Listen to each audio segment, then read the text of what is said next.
conditions which gives us well-defined outcomes. ठीक है, जैसे कि फॉर एग्जाम्पल एक्सपेरिमेंट क्या हो गया कि टॉसिंग ऑफ डाइस, ठीक है, tossing of coin, throwing of dice, ठीक है, ये क्या हो गया एक्सपेरिमेंट हो गया. फिजिक्स के एक्सपेरिमेंट, केमिस्ट्री के एक्सपेरिमेंट्स, ये सारे के एक्सपेरिमेंट, क्योंकि हमें कुछ ना कुछ आउटकम मिलेगा ही मिलेगा उनसे, तो वो एक्सपेरिमेंट्स हो गए. अब एक्सपेरिमेंट्स भी क्या होता है, दो तरह के होते हैं, एक तो डिटरमिनिस्टिक और एक प्रोबेबिलिस्टिक, या फिर हम बोल सकते हैं रैंडम एक्सपेरिमेंट. ठीक है ना. तो एक्सपेरिमेंट किस तरह के होते हैं, दो टाइप के होते हैं. एक तो होता है डिटरमिनिस्टिक, ठीक है, और एक होता है प्रोबेबिलिस्टिक और रैंडम एक्सपेरिमेंट्स. ठीक है, अब इनमें फर्क समझते हैं कि एक्चुअली में इन सब दोनों में फर्क क्या होता है. डिटरमिनिस्टिक एक्सपेरिमेंट उनको बोलते हैं कि अगर मैं एक एक्सपेरिमेंट को आइडेंटिकल कंडीशन में कितनी बार मैं रिपीट करूँ ना तो मेरा आउटकम सेम रहेगा. ठीक है ना. तो ये कौन से होते हैं, experiments repeated in identical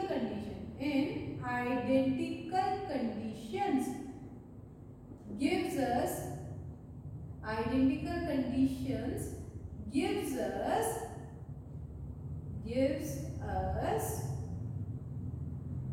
same outcome.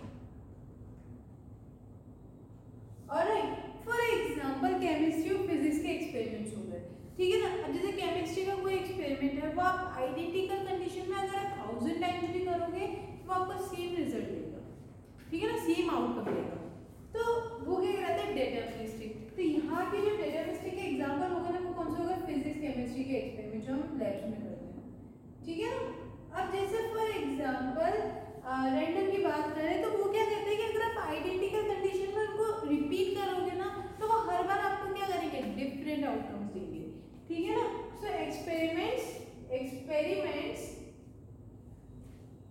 Repeated in identical conditions, ठीक है, gives us different outcomes or different results. All right, different outcomes or different results. ठीक है.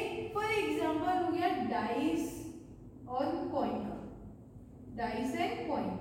फॉर एग्जाम्पल आपने कॉइन थ्रो किया, ठीक है ना. आपने कोई कंडीशन चेंज नहीं करी, ना टेम्परेचर चेंज किया, ना रूम चेंज किया, ना टेबल चेंज किया, जैसे भी आप करते हुए आ रहे हैं वैसे ही चलता है.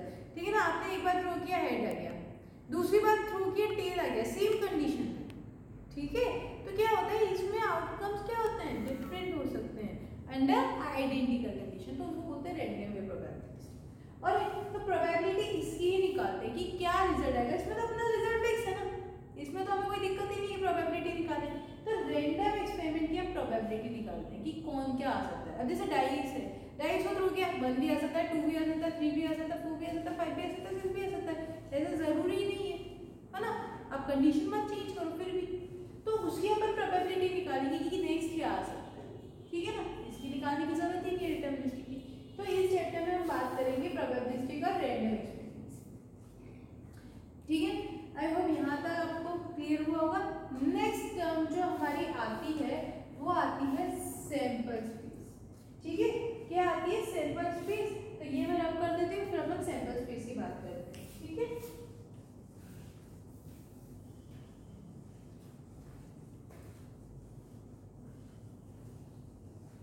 अब सैंपल स्पेस क्या होता है, तो सैंपल स्पेस क्या होता है, जैसे कि एग्जांपल से समझते हैं. तो सेकंड है सैंपल स्पेस.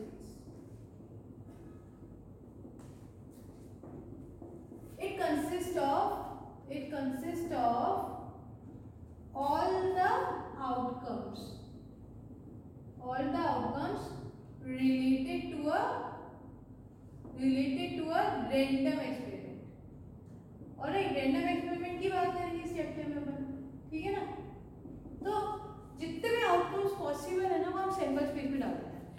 एग्जांपल हमने कॉइन टॉस किया, ठीक है ना।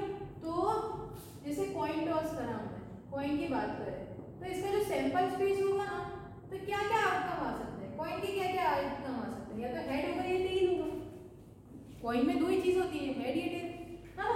तो इसका जो सैंपल स्पेस होगा वो एस से डिनोट होता है, तो ये क्या होगा, हेड या फिर टेल। और सैंपल स्पेस को लिखते हैं किसमें, कर्ली ब्रेसेस में, ठीक है ना। या तो हेड होगा या टेल होगा, ये इसका सैंपल स्पेस हो गया। अब फॉर एग्जांपल अगर बात करें डाइस की, तो डाइस का जो सैंपल स्पेस है वो क्या होगा, डाइस की क्या प्रोबेबिलिटी, क्या क्या आउटकम आ सकते हैं। डाइस में क्या होता है, 6 नंबर्स होते हैं, तो 1 भी आ सकता है, 2 भी आ सकता है, 3 भी आ सकता है, 4 भी आ सकता है, 5 भी आ सकता है, 6 भी आ सकता है। तो ये डाइस की सैंपल स्पेस हो गई, ठीक है ना।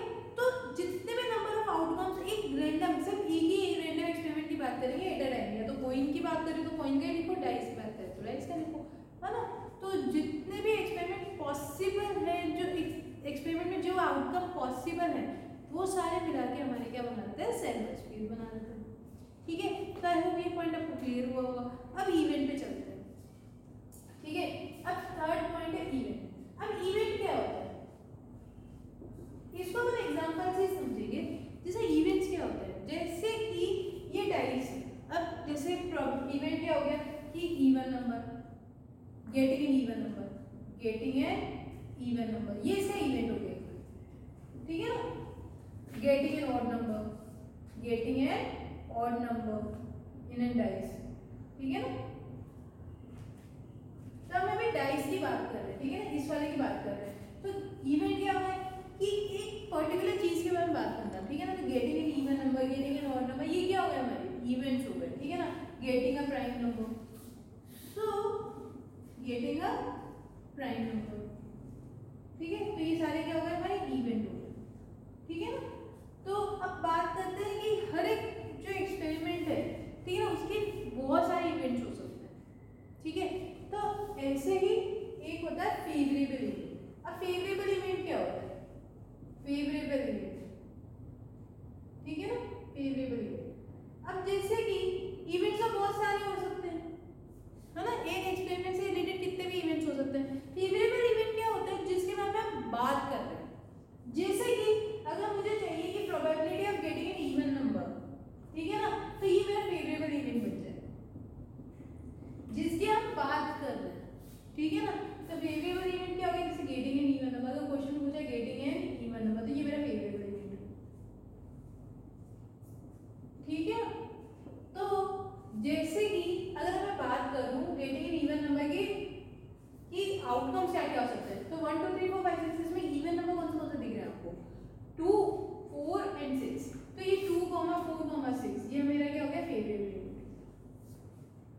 ठीक है। सो आई होप आपको ये चीज समझ में आई होगी यहाँ तक, ठीक है ना। अब बात करते हैं प्रोबेबिलिटी के फॉर्मूले।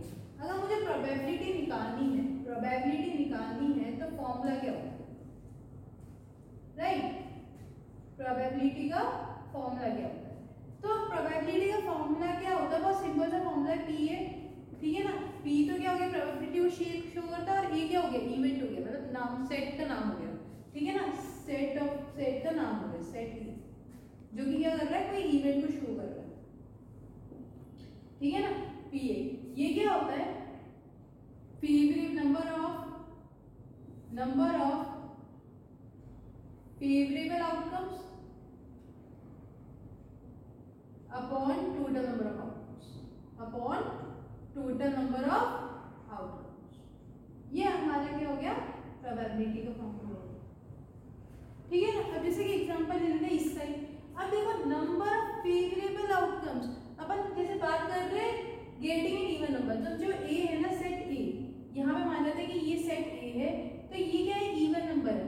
तो मेरा फेवरेबल आउटकम्स कितने हो गए, नंबर काउंट करने हैं हमें, ये नहीं देखना कि क्या क्या आ रहा है, नंबर काउंट करना है। तो इवन आने के कितने नंबर है, 1 2 3, तो नंबर ऑफ फेवरेबल आउटकम कितने हो गए, 3। अच्छा, टोटल नंबर ऑफ आउटकम कितने थे, 6, क्योंकि अपन डाइस की बात कर रहे थे, तो ये 3/6 है ना, सेम एग्जांपल चल रहा था। ये कितना हो गया, 1/2, तो प्रोबेबिलिटी कितनी हो गई, 1/2, ठीक है ना। यहाँ पे कितने थे, टोटल 6 थे, 1 2 3 4 5 6। इधर हम बात कर रहे हैं सेट ए की, जो कि क्या इवन नंबर को शो कर रहा है, तो ये कितना हो जाएगा, 3/6, और ये कितना हो गया, 1/2।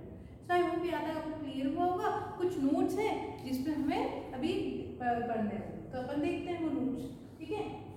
सो प्रोबेबिलिटी से रिलेटेड जो हमारे नोट्स है, उसका फर्स्ट जो नोट है वो है नोट्स, बहुत इंपॉर्टेंट है ये। फर्स्ट है कि जो हमारी प्रोबेबिलिटी है वो 0 से 1 तक में है, या तो 0 हो सकती है या 1 हो सकती है या इसके बीच में आ सकती है, उसके बाहर कभी नहीं जाएगी, ठीक है। इसका एक लॉजिक है। लॉजिक क्या है कि देखो number of favourable outcome upon total number of outcome, ठीक है ना, फेवरेबल अपन टोटल। अब बात ये आती है कि अगर इस चीज को देखें ना तो न्यूमरेटर लेस देन डिनोमिनेटर ही मिलेगा हमेशा, है ना। न्यूमरेटर लेस देन डिनोमिनेटर या इक्वल टू डिनोमिनेटर मिलेगा, या तो क्या होगा कि जो टोटल नंबर आउटकम है फेवरेबल आउटकम के बराबर हो जाए, ठीक है ना, या फिर उससे छोटा हो जाए, ठीक है। तो अगर ये ऐसा है तो ये तो क्या हो गया अपना प्रॉपर फ्रैक्शन देगा, और प्रॉपर फ्रैक्शन की जो वैल्यू है वो हमेशा क्या होती है 0 से 1 के बीच में होती है, ठीक है ना। 0 कब होगी वो भी अपन देखेंगे। तो बेसिकली ये क्या होती है 0 और ये क्या हो गया 1 के बीच में, है ना। अब 0 कब होगी जब नंबर ऑफ फेवरेबल आउटकम ही 0 हो जाए, ठीक है ना, नंबर फेवरेबल आउटकम ही 0 हो जाए। तो केसेस लेके देखते हैं, ठीक है ना, केसेस लेके देखते हैं। जैसे कि मैं अभी डाइस की बात कर रही हूँ, तो डाइस की बात कर रहे हैं तो डी इक्वल टू कितना आ गया 1 2 3 4 5 6, ठीक है ना। सबसे पहले बात करते हैं ए इवेंट की क्या है, getting an head, getting a head. क्या मैं हेड मिल सकता है मुझे डाइस में? क्या मुझे हेड मिल सकता है डाइस में? नहीं मिल सकता। तो क्या होगा कि अगर प्रोबेबिलिटी ऑफ ए निकालने की मैं कोशिश करूँ तो फेवरेबल जो आउटकम होगा वो मेरा 0 हो जाएगा, और टोटल आउटकम से इसका तो 0/6 कितना हो गया 0 हो गया, तो यहाँ तो 0 प्रोबेबिलिटी होगी, ठीक है ना। अच्छा सेकंड बात करते हैं getting a natural number, getting a natural number in a dice, ठीक है। तो देखो 1 2 3 4 5 6 के 6 से नेचुरल नंबर है मेरे तो, है ना। तो फेवरेबल इवेंट कितना हो गया, पी भी निकालना मुझे प्रोबेबिलिटी, तो फेवरेबल इवेंट क्या हो गया नेचुरल नंबर, कितने नेचुरल नंबर 6 नेचुरल नंबर, तो फेवरेबल इवेंट 6 हो गया और टोटल इवेंट भी 6 ही हो गया, है ना। तो क्या आ गया 1 आ गया, है ना। प्रोबेबिलिटी 0 हो सकती है 1 हो सकती है या फिर उसके बीच में लाई करेगी। शायद ये दोनों एग्जांपल आपको क्लियर होंगे। अगर प्रोबेबिलिटी 0 है तो ये इसको बोलते हैं इम्पॉसिबल इवेंट। क्या बोलते हैं इसको? इम्पॉसिबल, मतलब हो ही नहीं सकता, पॉसिबिलिटी 0 है, ठीक है ना। और अगर 1 है तो ये क्या होता है श्योर इवेंट, मतलब 100% श्योर होगा ही होगा। तो अगर प्रोबेबिलिटी 0 है तो इम्पॉसिबल इवेंट, अगर 1 है तो श्योर, ठीक है। सो आई होप ये पॉइंट आपको क्लियर होगा। फर्स्ट पॉइंट, सेकंड पॉइंट पे चलते हैं, ठीक है ना। जो सेकंड नोट है वो क्या कहता है, वो सेकंड नोट ये कहता है कि sum of all the probability is equal to 1, sum of all the probability is equal to 1,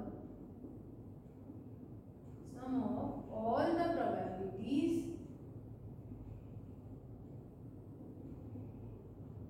of an experiment is equal to 1, ठीक है ना। अब जैसे डाइस की बात कर लेते हैं, जैसे डाइस, ठीक है ना, 1 2 3 4 5 6, ठीक है ना। तो मुझे निकालना है प्रोबेबिलिटी ऑफ 1 आने की। क्या प्रोबेबिलिटी 1 कितनी बार आ रहा है यहाँ पे 1 टाइम, तो मेरी फेवरेबल तो 1 हो गया और टोटल कितना हो गया 6 हो गया। अच्छा प्रोबेबिलिटी ऑफ 2 निकालूंगी तो कितना आएगा, 2 कितनी बार आ रहा है, हमें ये देखिए कि कितनी बार आ रहा है, वैल्यू से मतलब नहीं है। तो 2 1 बार आ रहा है तो ये 1/6। प्रोबेबिलिटी ऑफ 3 भी कितना होगा 1/1 ही आ रही है तो 1/6, ठीक है ना। प्रोबेबिलिटी ऑफ 4 कितना होगा 1/6, प्रोबेबिलिटी ऑफ 5 कितना होगा 1/6, प्रोबेबिलिटी ऑफ 6 कितना होगा 1/6, ठीक है ना। तो ये सारे ये जो हो गए सबकी प्रोबेबिलिटी निकल गई, ठीक है ना, सारे आउटकम की प्रोबेबिलिटी निकल गई। अगर मैं इन सबको ऐड कर दूं ना P1 plus P2 plus P3 plus P4 plus P5 plus P6, ठीक है ना। तो ये क्या होगा 1/6 plus 1/6 plus 1/6 plus 1/6 plus 1/6 plus 1/6, तो ये टोटल कितना हो जाएगा 6/6 and that sum of probability हमेशा किसके बराबर आएगी, 1 के बराबर आएगी। ठीक है, सो आई होप आपको ये सेकंड पॉइंट भी क्लियर होगा। थर्ड पॉइंट पे चलते हैं। ठीक है ना, जो नोट थर्ड है वो क्या कहता है कि probability of occurrence and non occurrence का जो सम होता है वो 1 होता है। ठीक है ना, probability of PA plus PA bar is equal to 1। ठीक है ना, अब जैसे कि ये क्या है, ये तो क्या करता है, अकरेंस को शो करता है और बार किसको शो करता है, नॉन अकरेंस, मतलब होने और ना होने की प्रोबेबिलिटी हमेशा क्या होगी, सब क्या होगा, 1 के बराबर। ठीक है ना, अब जैसे कि सेम एग्जांपल लेते हैं डाइस का ही। ठीक है ना, डाइस क्या है, कितना हो गया, 1 2 3 4 5 6। ठीक है ना, तो अच्छा प्रोबेबिलिटी ऑफ 1 आने की क्या प्रोबेबिलिटी है, 1 कितनी बार आ रहा है, एक बार, तो ये कितना आ गया 1/6। अच्छा प्रोबेबिलिटी 1 ना आने की, 1 बार मतलब ना आने की कितनी होगी, कितने केसेस में 1 नहीं आ रहा है, बार मतलब कि नॉन अकरेंस। ठीक है ना, कितने केसेस में 1 नहीं आ रहा है, तो 1 2 3 4 5 केसेस में 1 नहीं आ रहा है, तो ये 5/6। तो अगर आप इसको सम करोगे ना, 5 1 प्लस 1 बार, ठीक है ना, होने और ना होने की प्रोबेबिलिटी, तो 1/6 प्लस 5/6 कितना हो जाएगा, 6/6 हो जाएगा। ये किसके बराबर आ जाएगा, 1 के। हमारा आंसर हो गया। ठीक है ना, सो आई होप ये तीनों पॉइंट्स आपको क्लियर हुए होंगे। इस पे कुछ क्वेश्चंस भी आ जाते हैं, जैसे फॉर एग्जांपल एक क्वेश्चन कर ही लेते हैं कि अगर if PA is equal to 3/4 then PA bar equal to what.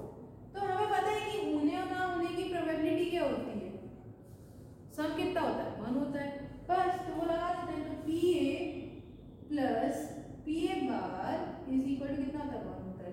तो ये कितना हो जाएगा, 3/4 प्लस ये कितना आ जाएगा, PA बार, राइट। इसको तो अपन ऐसे ही रहने देते हैं, इसी बार। अच्छा ये प्लस का तो डायरेक्ट माइनस का हो जाएगा, तो PA bar is equal to कितना आ जाएगा, 1 - 3/4। अब ये 4 1 जा 4 माइनस 3 कितना हो जाएगा, 1/4। तो PA बार कितना आ जाएगा हमारा, 1/4। ठीक है, और ये हमारा आंसर हो गया। ठीक है, सो आई होप आपको ये नोट्स क्लियर हुए होंगे। अब क्वेश्चंस पे चलते हैं। ठीक है, सो नाउ हमारा फर्स्ट क्वेश्चन है, a letter of English alphabet is chosen at random. English alphabet से उसमें से एक लेटर उठाया हमने, determine the probability that the letter is a consonant. ठीक है, अब इसकी बात करें तो देखो अल्फाबेट, इंग्लिश अल्फाबेट की बात हो रही है। ठीक है ना, इंग्लिश अल्फाबेट्स की। अब हमें पता है कि इंग्लिश अल्फाबेट्स में कितने अल्फाबेट्स होते हैं, 26। ठीक है ना, अब ये 26 अल्फाबेट में दो ही चीजें होती है, या तो वोवल्स हो गए या कॉन्सोनेंट्स हो गए, वोवल्स या फिर कॉन्सोनेंट्स। ठीक है ना, तो वोवल्स कौन से होते हैं, ए ई आई ओ यू, है ना, तो मतलब 5 वोवल्स हो गए।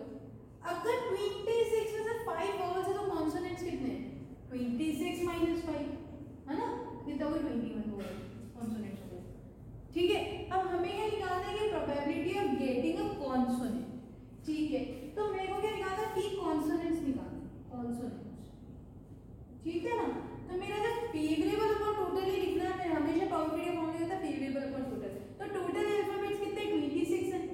ठीक है ना, टोटल कितने हो गए, 26, और फेवरेबल हम बात कर रहे हैं कॉन्सोनेंट की, तो 5 लेंगे कि 21 लेंगे, 21 लेंगे, फेवरेबल अपन 21 लेंगे, क्योंकि कॉन्सोनेंट्स की बात हो रही थी, हमारा फेवरेबल होता है 21/26, और ये हमारी क्या हो गई, प्रोबेबिलिटी हो गई। ठीक है, सो आई होप आपको ये क्वेश्चन समझ में आया होगा। नेक्स्ट क्वेश्चन पे चलते हैं। ठीक है, सो हमारा नेक्स्ट क्वेश्चन है, a bag contains 5 blue 4 green. A bag contains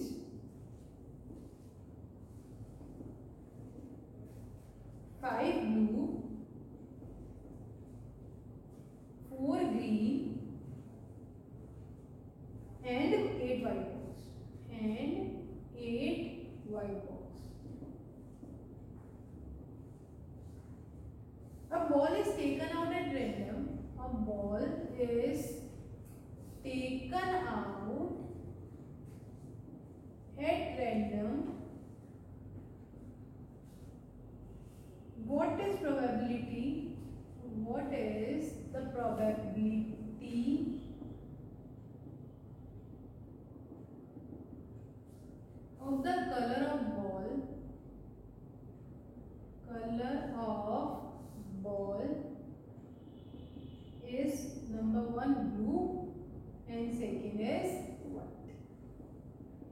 ठीक है, इसमें एक ही क्वेश्चन में दो पार्ट है। ये क्या कह रहा है कि एक बैग है जिसमें क्या है, एक बैग है, ठीक है, जिसमें क्या है कि blue green and white balls, blue green and white, ठीक है ना। ब्लू बॉल्स कितनी है, 5 है, ग्रीन बॉल्स कितनी है, 4 है, 8 बॉल्स कितनी, व्हाइट की है, ठीक है। अब है ना, इनमें से क्या हुआ कि बॉल हमने उठाई रैंडमली, ठीक है ना, बस हाथ डाला उठाई, ठीक है ना। तो हमें पूछा है फर्स्ट पार्ट में कि ब्लू आने की क्या प्रोबेबिलिटी है और फिर व्हाइट आने की क्या प्रोबेबिलिटी। अच्छा, तो पहले तो टोटल बॉल्स पता होनी चाहिए कि बैग में बॉल्स कितनी है टोटल, तो ऐड कर देते हैं। तो 5 + 4 कितना हो गया, 9, 9 + 8 कितना हो गया, 7। तो टोटल इन शॉर्ट हमारे पास 17 बॉल्स है, ठीक है ना। तो सबसे पहले बात करते हैं ब्लू बॉल, ठीक है ना। तो probability of getting a blue, अच्छा तो क्या होता है, फेवरेबल अपॉन टोटल होता है, फेवरेबल अपॉन टोटल, है ना। मैं बहुत शॉर्ट में लिख रही हूँ, number of favourable upon total. अच्छा ब्लू, तो ब्लू की ही बात करेंगे तो ब्लू का जो फेवरेबल है मतलब 5 है, अपनी 5 बॉल्स फेवरेबल हो गई, उनमें से एक आ जाए चलेगा हमें। तो 5 में 5 बॉल हमारी फेवरेबल हो गई ब्लू की, और टोटल कितनी हो गई, 17 बॉल में से ये कोई 5 में से अपन एक उठा ले, अपना काम हो जाएगा। तो ये हमारी 5 में 17, ठीक है ना। सेकंड बात करते हैं प्रोबेबिलिटी ऑफ व्हाइट की। अच्छा व्हाइट की बात हो रही है तो फेवरेबल केस कौन सा हो जाएगा, व्हाइट वाला हो जाएगा, मतलब 8 बॉल्स है, हमें 8 बॉल में से एक बॉल चाहिए, तो फेवरेबल केस कितना हो गया 8, और टोटल कितना होगा 17, तो 8/17, तो ये व्हाइट बॉल आने की प्रोबेबिलिटी होगी, ठीक है। सो आई होप आपको ये क्वेश्चन क्लियर हुआ होगा। नेक्स्ट क्वेश्चन पे चलते हैं, ठीक है। सो हमारा नेक्स्ट क्वेश्चन है 2 डाइस, अब हम बात करेंगे 2 डाइस, ठीक है। सो 2 dice is throne at the same time, 2 dice is throne at the same time, ठीक है। First we need to determine the probability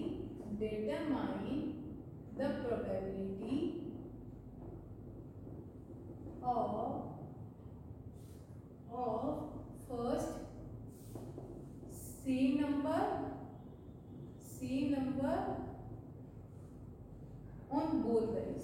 number on both dice, and the second is difference of the numbers on the 2 dice, difference of the numbers on the 2 dice is, ठीक है। तो हमें इन दोनों की probability निकालनी है, ठीक है। तो करते हैं स्टार्ट। अच्छा क्या बोला, 2 डाइस पे एक साथ थ्रो किया, जैसे एक हाथ से ये दूसरे हाथ से ये, ठीक है ना, ऐसा। तो पहले तो अपन को क्या निकालना है कि सैंपल स्पेस निकालने की क्या क्या आउटकम्स आ सकते हैं, ठीक है ना। जैसे सैंपल स्पेस निकालने की कोशिश करते हैं, sample space of 2 dice, sample space of 2 dice, ठीक है ना। तो क्या हो सकता है, बहुत अपन ऐसे चलेंगे कि कोई चीज स्किप ना हो, ठीक है ना। हमें ये होना चाहिए कि कोई एक भी आउटकम स्किप ना हो। तो जैसे कि मैंने मान लिया कि फर्स्ट डाइस पे बनाया, दूसरे डाइस पे बना दिया, है ना। फिर फर्स्ट डाइस पे बनाया, सेकंड डाइस पे 2 आ गया, फिर फर्स्ट डाइस पे बनाया, सेकंड डाइस पे 3 आ गया। जैसे फर्स्ट डाइस डाला बना गया, दूसरा डाइस पे डाला बना गया, फिर 1 आ गया, फिर दूसरे डाइस में 2 आ गया, ठीक है ना। ये फर्स्ट डाइस का, ये सेकंड डाइस का, first dice second dice, first dice second dice, से 1 4, ठीक है, 1 5 1 6, डन। अच्छा अब 2 वाले केस लेते हैं, जैसे फर्स्ट डाइस पे तो 2 आ गया फर्स्ट, फिर सेकंड डाइस पे 1 आ गया, फिर सेकंड फर्स्ट डाइस पे तो 2 आ गया, सेकंड डाइस पे 2 आ गया, ऐसा।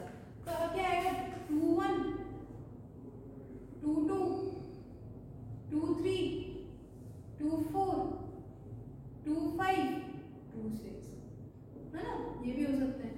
अच्छा फिर 3 वाले ले लेते हैं, 3 1 3 2 3 3 3 4 3 5 3 6, फिर 4 वाला ले लेते हैं, तो 4 1 4 2 3, 4 4, 4 5, 4 6। फिर 5 वाला लेंगे तो ये हो गया 5 1, 5 2, 5 3, 5 4, 5 5, 5 6। अच्छा अब 6 वाला ले लेते हैं लास्ट। 6 1, 6 2, 6 3, 6 4, 6 5 एंड 6 6।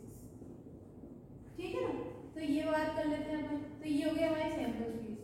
अच्छा अब बात करते हैं कि टोटल जो हमारे आउटकम्स है, टोटल आउटकम्स कितने आ जाएंगे? 6 into 6 36 है ना।